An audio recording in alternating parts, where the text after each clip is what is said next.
Today is the first episode for season 3, and I really wanted it to be special. And I couldn't think of it being more special than being able to interview a young man who is the reason behind everything that I do. I was thrilled that my son agreed to be on the platform with me and let me spend an hour or so talking to him and picking his brain about what it means to be a man.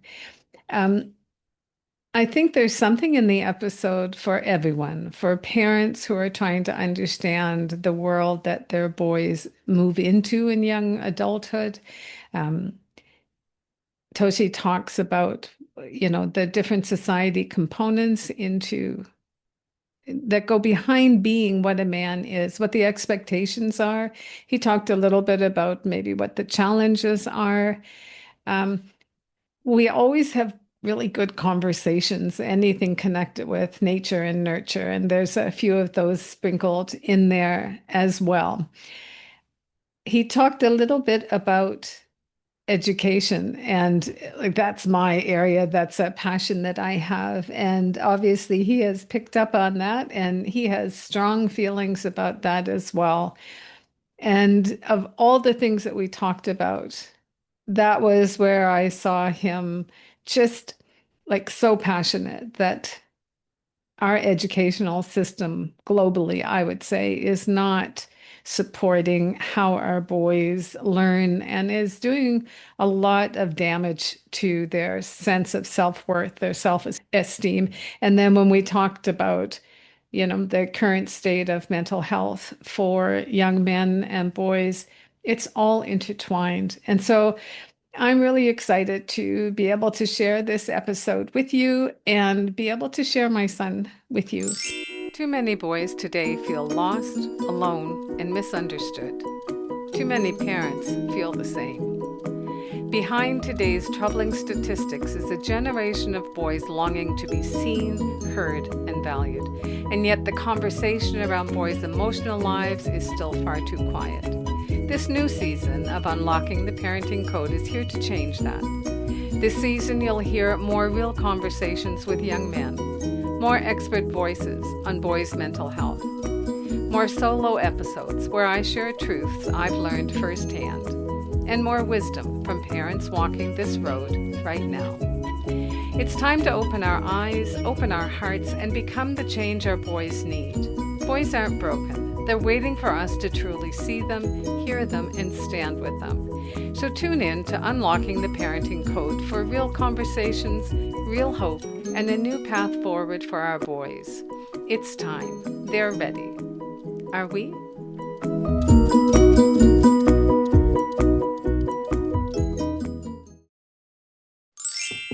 Welcome to the first interview of season 3 of Unlocking the Parenting Code, all about boys. I'm your host, Kathy, and today I'm welcoming a young man who has changed the course of my world and has been my greatest teacher. I'm really excited to be sharing this platform today with my son, Toshi. Welcome, and thank you for agreeing to this. Thank you for having me. Toshi, if someone were meeting you for the first time and really wanted to understand who you are, not just what you do, what would you want them to know? Yeah, there's no easing into the questions. That's a good first question. Well, That's I that's a knew I tough one. could get right in. Yeah, I knew I could get in deep right from the beginning with you. Yeah, yeah. So sorry, one more time. The question was? The question is, if you were meeting someone for the first time and really wanted them to understand who you are, not just what you do, what would you want them to know? Generally happy. That's a really difficult question. But I think just generally happy. Like I think I am a generally happy person, and if I'm meeting someone for the first time, I think that like if they can feel that, they can also feel more comfortable, and by being more comfortable, we can have more genuine or authentic interactions. So I think giving it 1 minute of thought, I think that would be my answer. Giving it a month of thought, it might be a different answer. Well, that sounds like a good answer to me, so thank you. All right, so let's get into what the podcast is about and why I'm wanting to talk to young men in this season. So, what do you think it means to be a man today? Like, what comes to mind, and where do you think those ideas about what it means to be a man came from? So I think, personally, I think a lot of things related to, like, I think there's a lot of things related to gender are more leaning towards the nurture rather than the nature. There are certain things that are like it's both, but I think that as we grow up, there's a lot of influences that we get from our surroundings and our environment that informs us what it means to be a man or a woman. And I think that is mostly what shapes it, because I think that at the core we're individuals, and we have different ways to express that self. And I think that as we grow up in a certain gender, we become, I mean, conditioned maybe is a strong word, but we become molded into the expectations of our surroundings of what it means to be a certain gender. And I think that was the second half of the question. The first half of the question was, what do I think it means to be a man today? Yeah. I think that I think that compared to previous generations, for my generation, it's both easier in some ways and more challenging in other ways. So I think that um, my generation and perhaps the younger generations, it's more, there's more kind of openness, or there's a wider spectrum to express what it means to be a man. But at the same time, we are also pummeled with more information and media of what it means to be one thing or another. So I think while there is a wider spectrum to be a man today, um, it's also easier to be pushed into a smaller box because of modern media. And so I think to be a man today is there's many different shades of what it means to be a man today versus the in the past. I can be a bit more specific if you'd like. Well, I wonder if I didn't write this down as the question, but I wonder if you would uh, consider and tell me what you think. I've listened to quite a few different people and read different things, and often when people start talking about, the history of masculinity and previous generations, and so many people boil it down to three cores that constitute what it means to be a man. Like, what is your role being born male? And the three were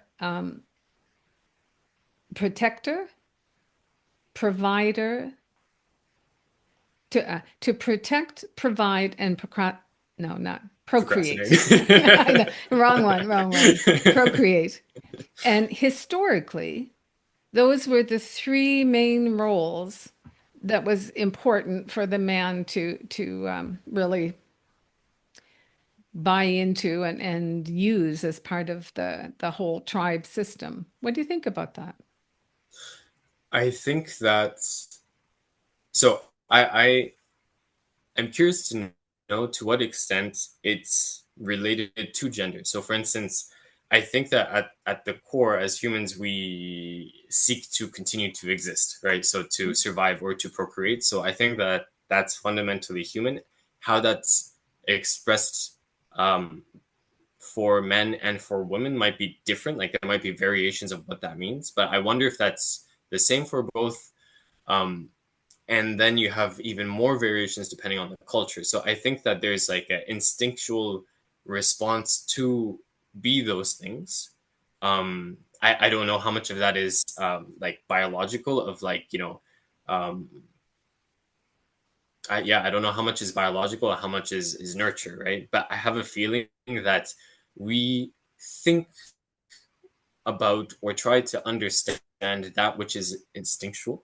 And so I think those things are instinctual, but perhaps not necessarily limited to one gender or the other.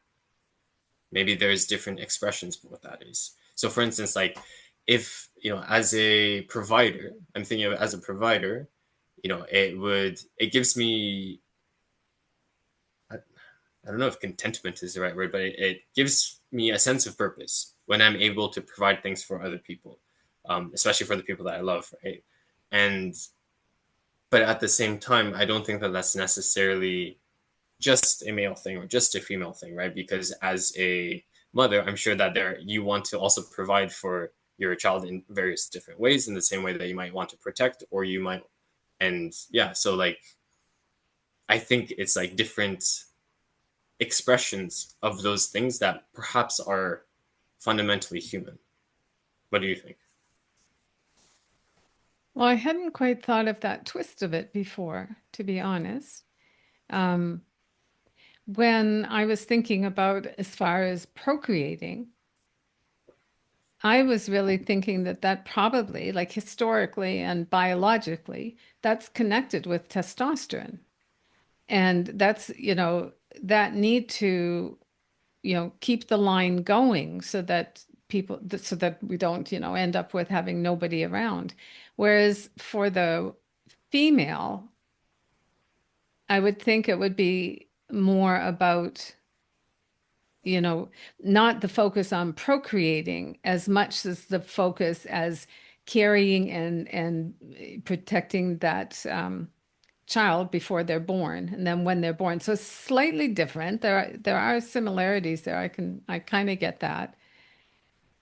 But the protect part, you might be right. It might be that it's just two sides of the same coin. Because I think of Mama Bear, Yeah, you know, exactly. like I think that's a good encapsulation of that concept. Yeah.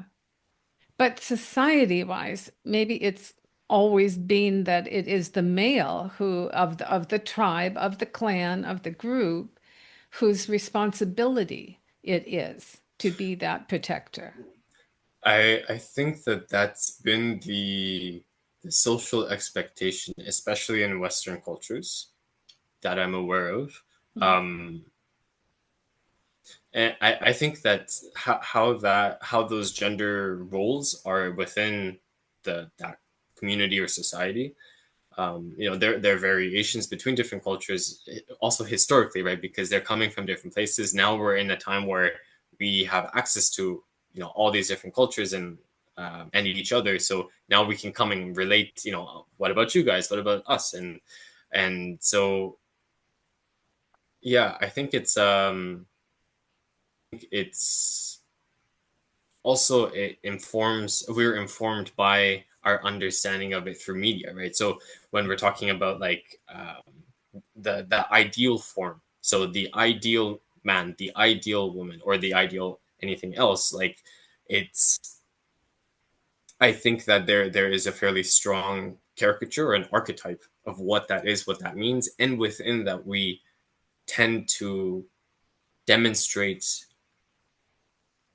those specific characteristics. So for instance, when I think of like Superman, right? Like I'm sure for some people that was the archetype of this is what a man is or should be, right? It's like you're Superman, or I don't know what the equivalent would be for maybe Superwoman, but Maybe. I feel like these different archetypes and what they symbolize and how high we elevate that archetype will express within that culture what the ideal is or means. I feel like I've gone all the way around to answer your Completely a question, full but circle. No, but yeah, yeah, I mean, that makes sense for sure. So the last one or the middle one, the provider, like even just going back to my parents' generation, those the roles were really clear. And it was his responsibility to provide financially for the family. It was the woman's responsibility to run the house and raise the children. And from that point of time till today, there have been like extreme um, changes in societal expectations as far as equality or flipping the roles, or a lot of that connected with parenthood as well. But there is still, I think, and maybe some cultures, it's more than other cultures where the expectation was, stronger still for those like the at the time of my parents. That today, even when those roles are switched, I think it can be very challenging. Because if that's what your identity is built on, and I think there's two sides to it. And I think one side is that if your identity is built, that that's your role, your responsibility, and it changes. It's not only you have to be very strong yourself to be able to, still stand tall in that this is what's right for me or this is what's right for my family.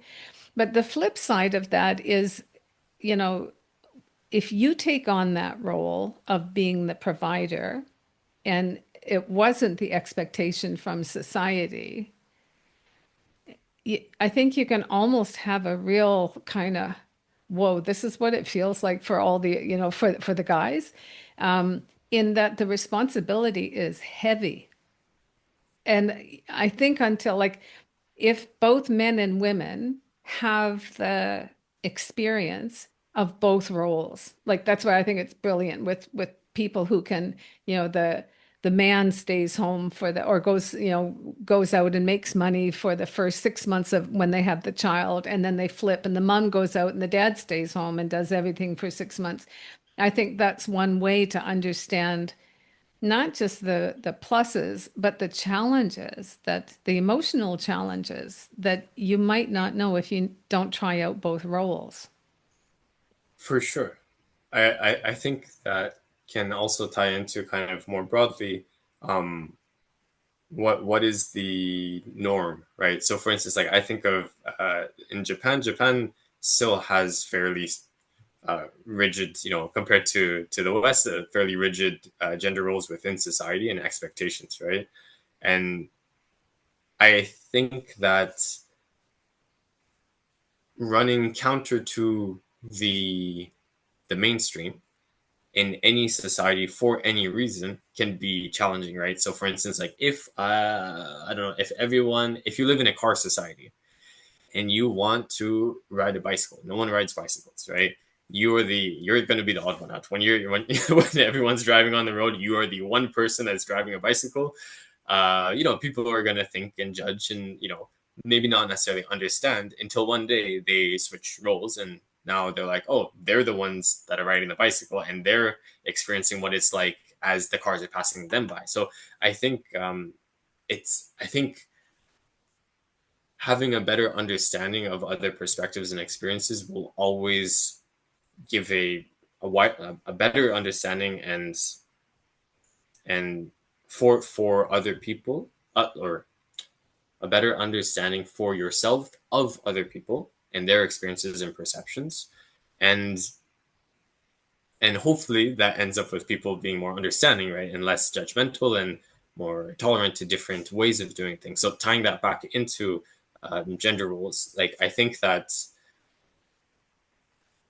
so you're talking about the gender roles and the expectations, and specifically with parenting as well. Like I think what's nice today is that it is more open, like, or maybe it's also my perspective because of my personal experiences and how I was raised, um and our family specifically. So I don't know compared to other people necessarily, but in my perspective, like I think what's nice about today is that there is more, um it's less rigid. It's not, as the man I have to go make all the money and provide for the family and do all. I think that there is still a lot of that out there, and I'm not saying that's good or bad. I'm just saying that there's a lot of that still that remains. But there's also a lot of people that are like, well, let's try something else. Let's see what works best. And I think that we're kind of like in a transitionary phase as cultures, and also as cultures are, coming together in the time that we live in right now, and people see different ways of doing stuff, and they're like, and so that makes you kind of reflect, right? You're like, well, in this culture they do this, and in that culture they do that. Why do they do that? That's different from us, um, and I think there's a bit more flexibility of like exploring different ways, trying it, doing it, and it's only once you have that first cyclist that goes on the road that you have other people that are like, I wonder what that's like. I wonder how that works, and just see how that goes, right? Because I think for everyone it's going to be different, and for every partnership it's going to be different.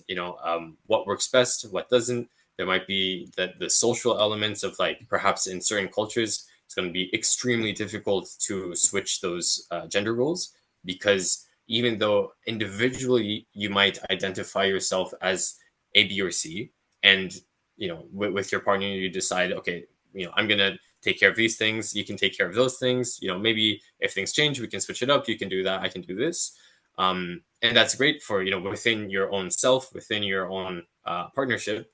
But then when that extends to society, there's nothing you can do about other people looking at that and be like, hey, that's wrong, or that's weird, or whatever it is.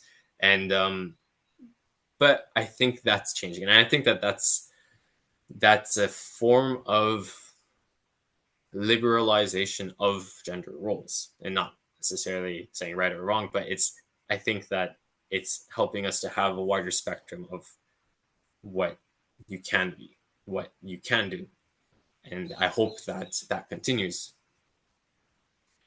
Okay, there was something just this morning. I had a conversation and I thought, oh, I'm going to keep that and pick your brain on this one too. But the person I was talking to, that the idea of it was, she asked me because I was an educator. She said, "Did things change for you in your understanding about being a teacher, being an educator, after you had a child?" And it was kind of like, well, yes, like no one can really understand that. I said I understood it, but I didn't understand it, but I didn't know that what I didn't understand until I actually went through it. And so um, it made me think, and it made me think, how do we understand each other? Like really understand, like what's the secret to really understanding each other as males and females if you don't actually change genders? Which is something in today's world that there's at least we're able to learn some things from people that are doing that. But it kind of struck me that that was, if we can't, if I can't, really get into that male like being and be that male, what are the best ways for me to really understand? Like that's again, that's one of the reasons for this podcast. But what do you think? I think there's two parts of that, right? So I'll go back to the nature nurture part. I think that if the intention is to better understand the other that you aren't, so like you, gender is one form of that, right? Or sex is one form of that as well. So like I could say like I think the starting point would be, I don't necessarily think it's limited to gender. So for instance, like uh, the difficulty of an individual understanding another individual is 100% is impossible, right? So for instance, like I can maybe know what it's like to be you to a certain extent, but I can't know 100% because I'm not you. And that's just, you're one individual of all individuals. I'm one individual of all individuals. But then we start putting different labels that we use to understand in society. So, for instance, like male and female might be one type of label, and that encapsulates, a percentage of society. But you could also have nationality, you can have culture, you can have religion, all these different forms of identification, as you're saying, of identity. And so I think that if I wanted to understand what it would be like to be of a certain religion, maybe that's something that I can learn over time if it's one of the religions where you can become that, right? Um, Maybe I can't understand the 100% of what it's like to be raised in a family that is of that religion because that wasn't the case. So I think that for talking about like understanding what it's like to be male or female, I think it's we can only understand to the extent that we are able to or capable to experience. So, for instance, for people that identify as another gender than what they were identified at birth by the doctors, um, I think for those people they have a wider understanding, perhaps because when they're out in society, other people may identify them as that gender that they identify themselves as and have a better understanding of perhaps both because they have been identified by others at different points in time as having those. So they're able to have a wider perspective.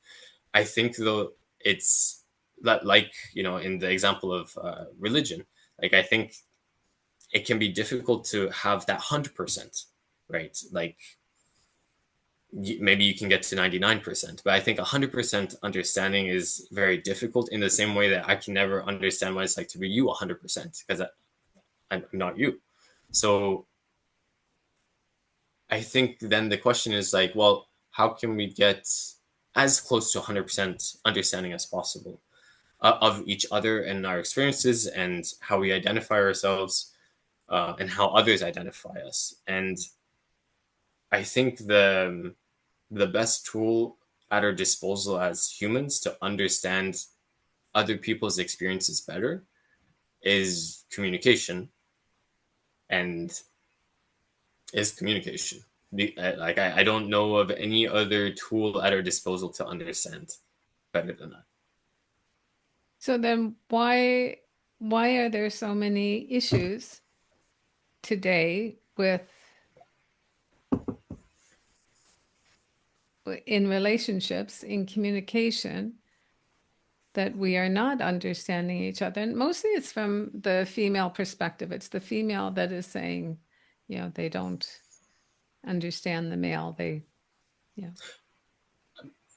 Maybe I think it's both sides though. Like I think, and it's not necessarily that we don't understand each other well enough. I think it's perhaps to put a positive spin to it that there's so much more we can learn from each other, right? So, like in my relationship, I've learned so much about like for the experience of being a woman that I've never experienced. So like there's so many things that have just never been part of my life, and so I've only learned from the lens of my partner, and so there's definitely more we can learn. But I think that learning can last a very, very long time, like for multiple generations, because I think when we're born, we don't necessarily identify ourselves as male or female. Like when we're born, we're just like, like what's going on in this, three-dimensional realm. Um, so I think that there's more communication, more understanding, more empathy can help us better understand, both at a nature level and as a nurture level. Like biologically, what differences are there, and based off of those differences, or even the spectrum of differences, how does that affect the individual and their expression of the self and their expression of a gender as they under or learn what it means to be that and to be identified as that from society. I don't know if that answered the question. Yeah, it's complicated, isn't it? Yeah, yeah, and I think if it's complicated, it's because as individuals maybe we haven't fully grasped it yet, and I really think that as a species we also haven't really grasped that, and I think gender roles were a way of kind of like let's just do this and we'll focus on, surviving and like making food out on the in the field kind of thing until we can figure this out. Um, okay. I'm gonna Go read a ahead. headline. So June is Men's Mental Health Month. So like, although I understand everything that, well, I don't understand everything. I understand what you're saying, and yet there's some part of me that's kind of it's um it's like an irritation in that I don't know that we give each other the same opportunity for like growing up without all these societal hang-ups that are put on us based on identity. I think that in the generation that has come out after the women's movement, I think we've gotten really good from the 70s till now in trying to help young girls be empowered. There's been so much growth, still lots more to go. But the problem is almost that the male part of the whole component of humanity has been left behind.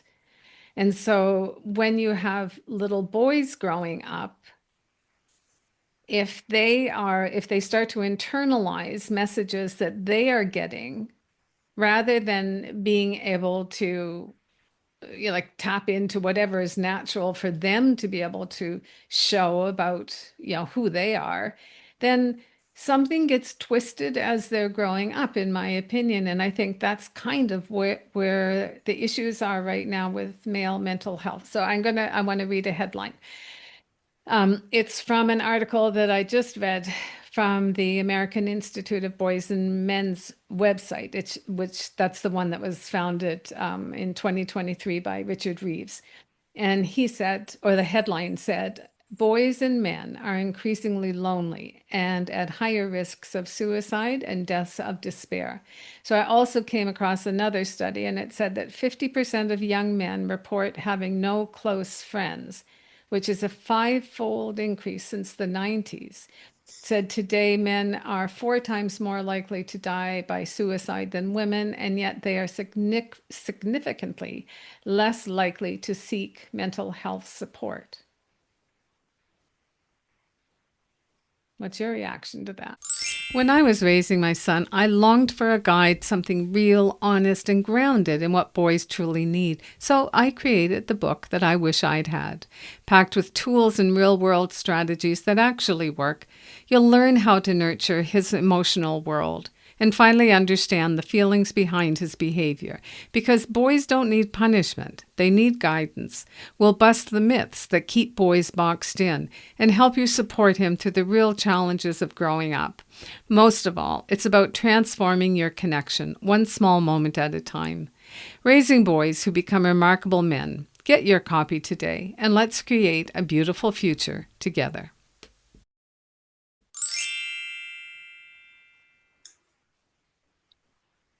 I think if those are facts, then facts are facts, and you can't really change that. When it comes to the interpretation of that, I think that's where it gets really interesting, right? Because let's start with I'll start with saying that that sounds like a big problem. Like I don't think that we're able to have the full potential of of of our societies, our existence, with that happening. So then, coming from the perspective of like how can we improve that, or how can we reduce the negative consequences of that? That's where it gets interesting, right? It's like, okay, well, so what's the fundamental causes of that? And I'm assuming that that's why you've brought it up. So um, I think that there are. So earlier on, I had said how I think that with my generation, the younger generations, we have a wider spectrum of what um, it means to be a man, and we've seen more variety than previous generations have. At the same time, I think I had also said there's also like a more there's also the opposite effect happening at the same time, where it's becoming a more and more rigid box of what it means to be a man.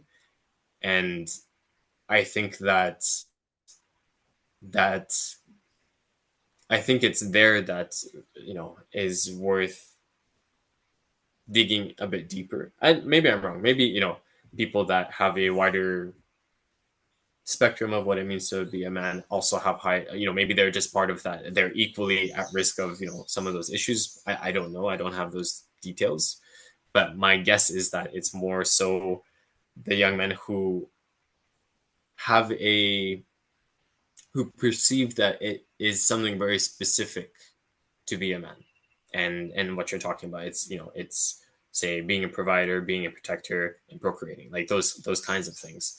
And so then they look at their own individual circumstance compared to what how high they elevate the ideal archetype of what it means to be a man. And in that comparison, it's like, and in any comparison, you're going to get either positive or negative emotions from comparing.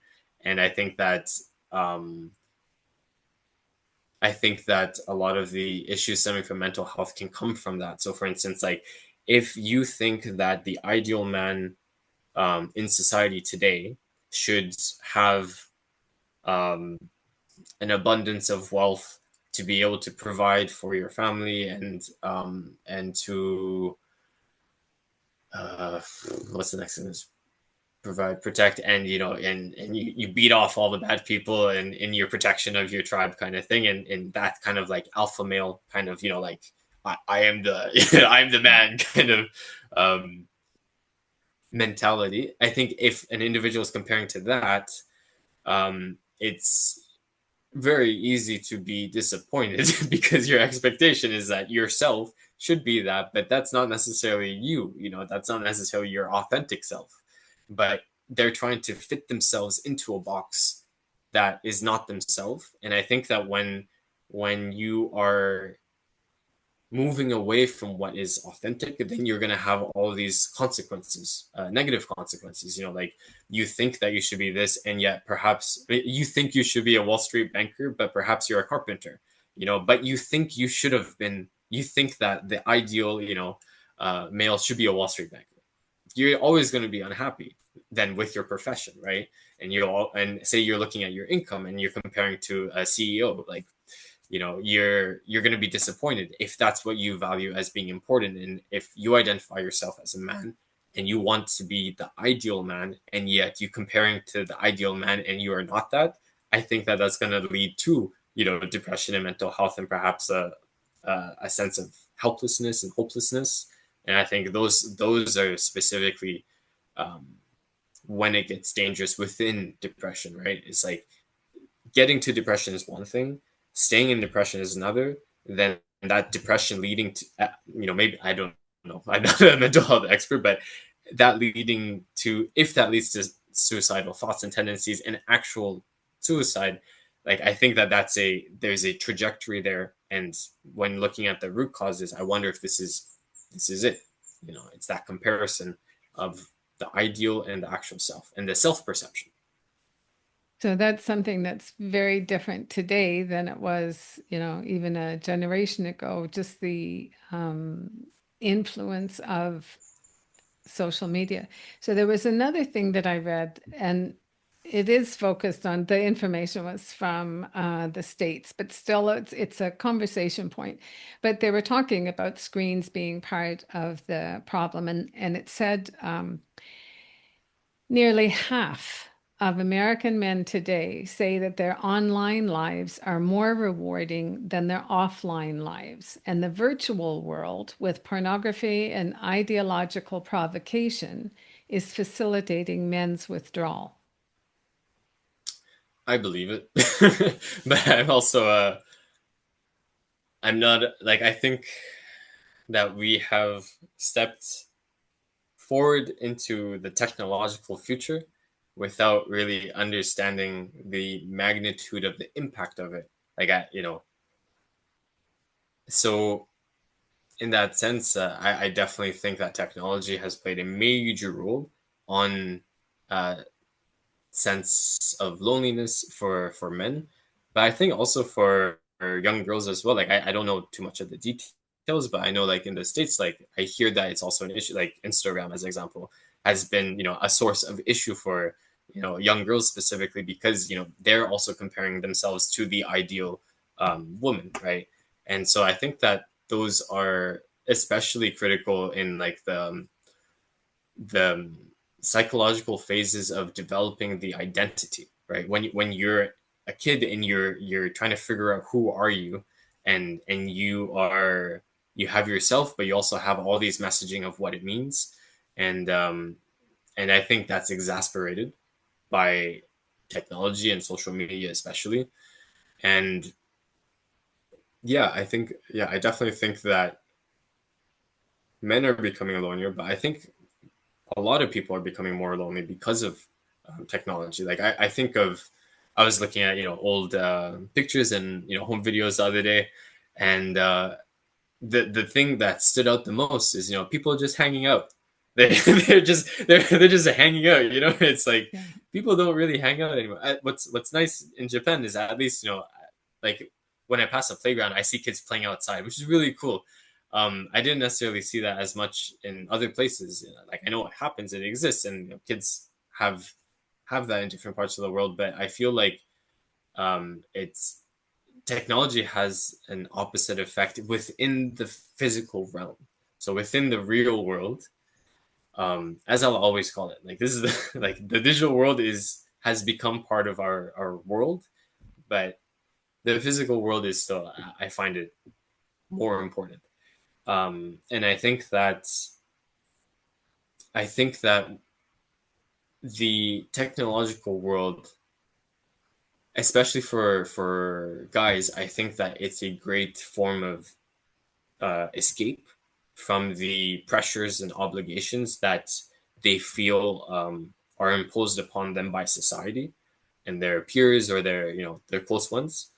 And I think that it's a form of kind of like withdrawing from that, and because it's like if you perceive that in the real world people will judge you or think of you in a certain way, but in the online world you don't have that, right? Like perhaps like if you're on like a social media where you don't have to put your real name as example, and you can just like write stuff. You can, some people use that for maybe not so good things, but like that also allows people to have like a more anonymous expression of themselves. So in some senses it's also really good, right?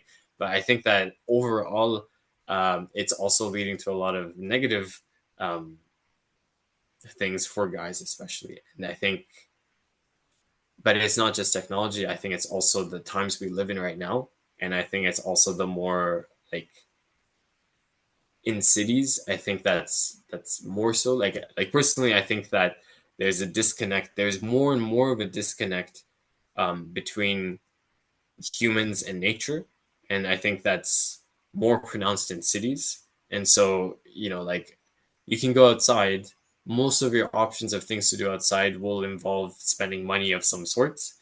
There's a lot of things you can do for free in the city, and you can explore, walk around, and like go to the parks and stuff like that. But I don't think you'll ever get the full sensations and experience that you can get from being in nature. And the relevance to the topic is that as a consequence, I think more and more people stay inside, and your options of things to do inside are actually now more than ever, right? So you can stay inside and actually live an entire life, right? You can Yeah. order food to your house. You can, I don't know, like do the chores using like robots essentially, and you can all of the things that are important to kind of like just keep going, like social interactions or a form of social interactions. um, you can do online now. So, and it's easier, right? It's, you don't have to move. You don't have to face, you can always leave. Say you're like say Yeah. you're playing an online game with friends even, right? And And I've seen that becoming more and more popular with my generation, especially with guys, like, and it's great for if you're in different parts of the world because you can hang out with your friends in that way. And so that's a really positive thing. But it also ends up being that if you have a problem, you can just leave. And, if they want to message you or something, you just ignore them. And I think that that's not a healthy way to approach relationships because in the real world, what's your option? You're going to run away. The equivalent in the real world is running away. So if someone comes up to you and talks to you, you're like, oh no, you just run away. So to kind of, to end and this kind of tangent that I've gone on, I think it's easier than ever to be removed from to it's easier than ever to have access to the things that make us feel good and to run away from the things that don't. And I think that those aren't healthy expressions of dealing with the good and bad experiences of life, and doesn't allow and makes it more difficult actually to have the opportunity to grow in certain ways to overcome those. And I wonder if that's where some of the issues regarding mental health are coming from. Yeah, I had read something that was one of the things that young men say is because of the online world that they don't feel that they have the skills to go out and make physical contact to make that first connection, and they also don't feel confident in an ability to deal with rejection if that happens face to face. So yeah, it's some of the basic social skills that usually you get like in middle school and high school. Those they're not happening as much because of the screen world.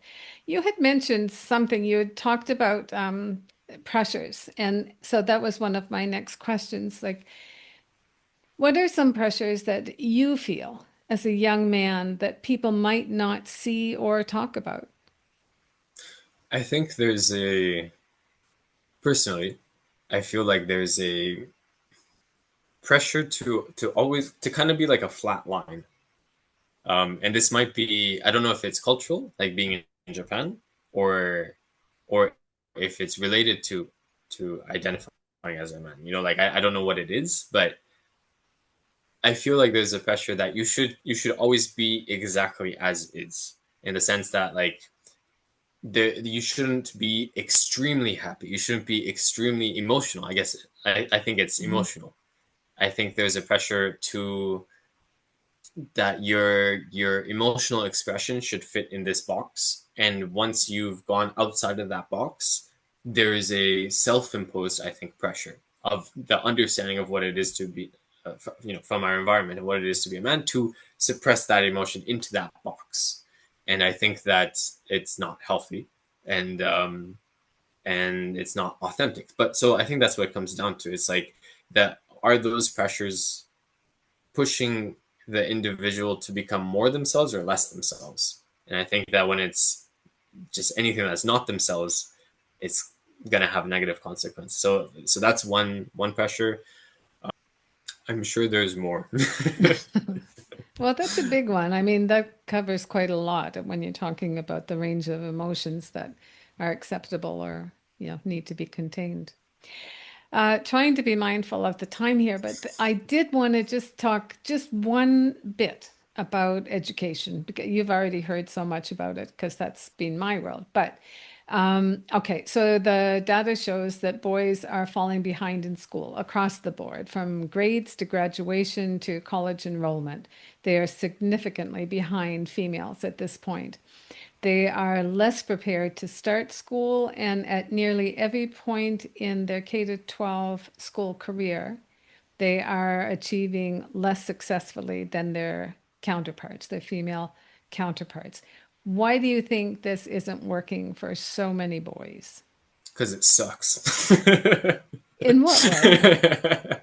Okay, um, no, say no, rather than in what way, yeah. tell me. If you had the opportunity to build a different kind of educational environment Mhm. that specifically boys would thrive in, what would it look like? I think the educational system today, in relation to boys, based off of my experience, is the equivalent to expecting a turtle to run faster than a cheetah on the moon. I don't know, just something like ridiculous. Like, it's not, in my experience, it was not catered towards me being able to have the best possible um, learning environment. Because, like, I had a very, I was very privileged to have a, I think, exceptional education.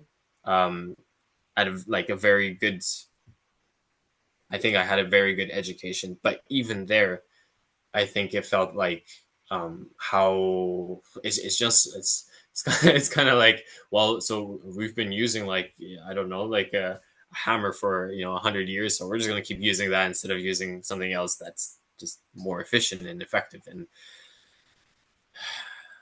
so I think that it starts with understanding boys better within an educational environment, understanding that forcing them to sit down for endless hours and yeah, is yeah, sorry. I have strong opinions about this subject, so I'll, Me I'll try too. to refrain from using bad words.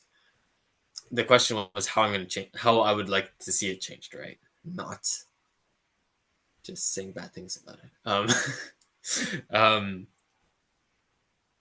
I think that if I were to think of a better educational system for myself, I think that it comes down to an understanding that as an individual, I have different interests from other children, perhaps. Like I'm interested in music and sports and you know that like physical stuff. So like that was having an opportunity to learn about those things and even to learn about the things that are maybe more advanced things, like let's say chemistry or like physics and stuff like that, like um compared to music or physical education. Like all of those can have so much depth, right? Like like within physical education, you can really learn so much, and you can even incorporate biology and even chemistry and even um, almost anything, even music, Anything. anything. And I think that that's the case, right? So it's like it's finding like what are the intrinsic interests of the boy, and how can the environment be, how can the system be less rigid to allow them to allow their curiosity to drive their learning rather than expecting them just expecting them to like learn it. It's like one is very imposing. It's like you're gonna learn it this way or else you're not gonna learn. And I think that's also a major problem for talking about like mental health for boys. I think more so than a lot of the other stuff, honestly. I think there's a lot of problems, but I think within education that's a massive problem because, like I said, it sucks. So um, and what happens, right? Then you have these kids that they think, well, I'm not doing that well, so maybe I'm stupid, and then so all of a sudden you have this like internal script where like, oh, maybe I'm stupid, maybe I'm not good enough, maybe like I can't. And so the confidence just sinks, right? It's like, well, then why bother, and it can become very, very dark very quickly, I think. And I think it does a great disservice to boys, and who eventually become men and become men functioning in society as best as they can. And I really hope that that is improved, and just a better understanding of, I think that's just like that's the first step, right? Just understanding that there's a problem there, and there's so much potential that's being missed out on because of that. And it's it's heartbreaking as well. It's like, Yeah. it's and yeah, yeah, Yeah, I agree completely with you. And I think the hard thing is like when if a parent is saying something like that to me, or when I go into the schools and I see it, like I see it in those little boys. And if I've been in the same school for a number of years, you see the light gradually fade out. And no matter how hard, you know, you might try, the educational institutions are really uh, they're really rigid. difficult to move. Yeah, rigid. And it takes forever. And like you said, I think that we were in a more progressive environment and a more flexible environment than a lot of national school environments. And still, it wasn't as best it could be. And so then you have to go the next step. So so what would you say to parents? Because if you, yeah, you do your best to try to get the school to get on board, to recognize that all everything you just said, and you know that that's not going to happen. So then how does a parent try to support their little boy so that the spark doesn't go out so quickly or so that they don't go down to that really dark place? I think that the vast majority of parents have the right intention, right? You want your child to succeed in life, to be able to be self-sufficient in various ways, to be able um, to make the most of the opportunity of the life that they have. And so I think that can be expressed as well, get good grades in school so you can go to a good university, so you can get a good job, so you can be able to afford the things that you need, so that you can, start a family and raise the script essentially. And then, Yeah. you retire and then you die eventually. But like, so that you're able to do that without, having to struggle too much, mostly financially, I think is what most, you know, what comes to mind for a lot of people. But I think that that's not working. So, for a lot of boys and men. So I think then it's important for parents to either find a educational environment that matches perhaps their intention, expressed in a different way. So for instance, like, it's great if your kid goes to the smartest school and gets the best job in the world, but then if they then kill themselves, what was the point of that? Like, did that help or did that hurt? And that's a heavy subject. Yeah. But um I think it's important for, in this time and age, I think it's important to be prioritizing for quality of life. So like, you can make a bajillion dollars or you can be making minimum wage. They're going to come with their different issues, but at the core of it, I think is the question is like, how happy, maybe happy is not the right word, but how much of their authentic self were they able to become, and how much of their potential were they able to progress towards. And I think school today limits that, and I think it's important for parents to kind of push for that, to and I'm not a parent, so I don't really feel fully comfortable saying what parents should do, not understanding what the full extent of that. But that I hope that parents collectively working with schools can find the best possible way for boys that go through the educational system to um, to pursue their potential, and to give them the tools to be able to grow in life beyond, can you do calculus?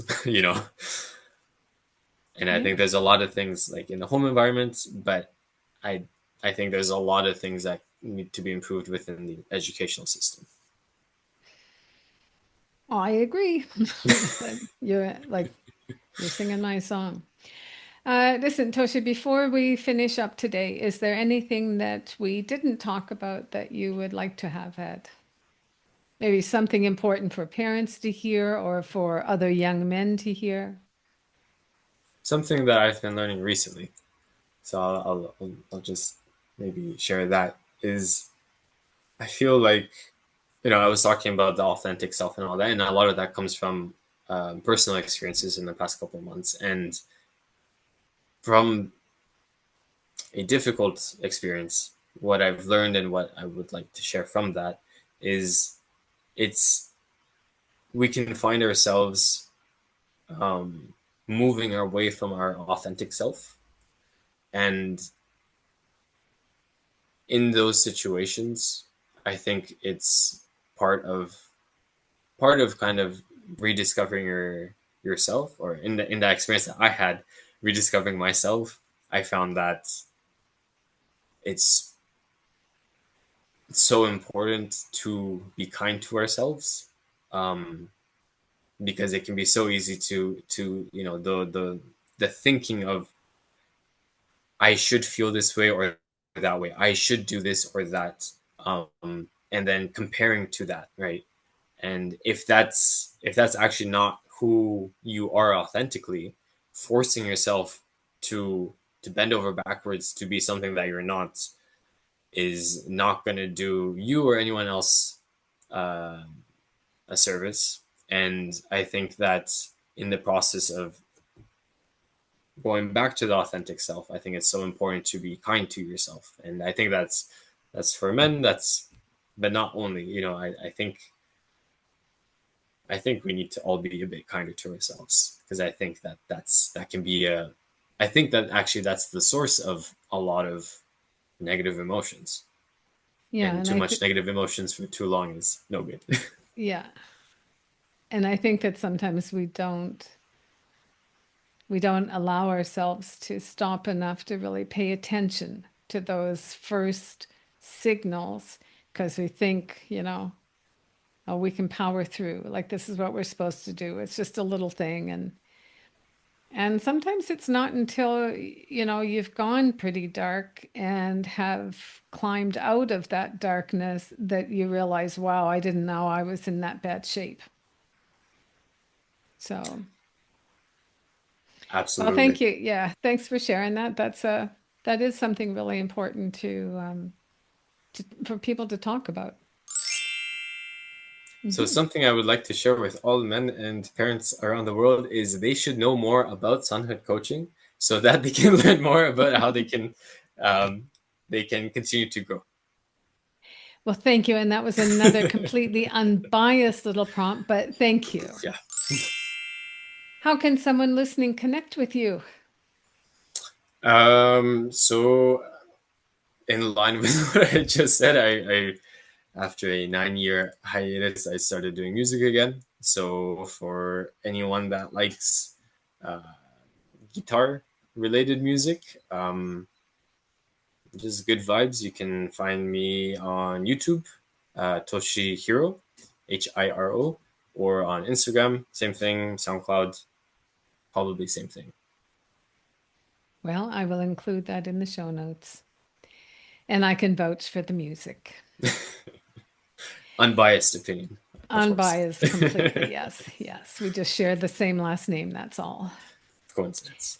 So thank you, Toshi. I'm really grateful for the time that you've given me today and for your honesty and for your wisdom that you shared. I think it's important that we hear people's voices and hear about their experiences. That's how we grow better as a society. So thank you.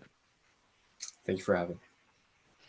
And to our listeners, thank you for being with us. Please share this conversation with someone who's raising boys or someone who needs to hear it. Subscribe, leave a review, and come back next week for more real conversations on unlocking the parenting code, all about boys. Thank you for sharing your time with me today. Every conversation we have here is a step toward raising boys who feel seen, heard, and deeply valued. If you're looking for more support on this journey, I invite you to visit me at sonhoodcoaching.com. You'll find a link in the show notes. And as always, thank you for being part of this important movement. Until next time, take good care.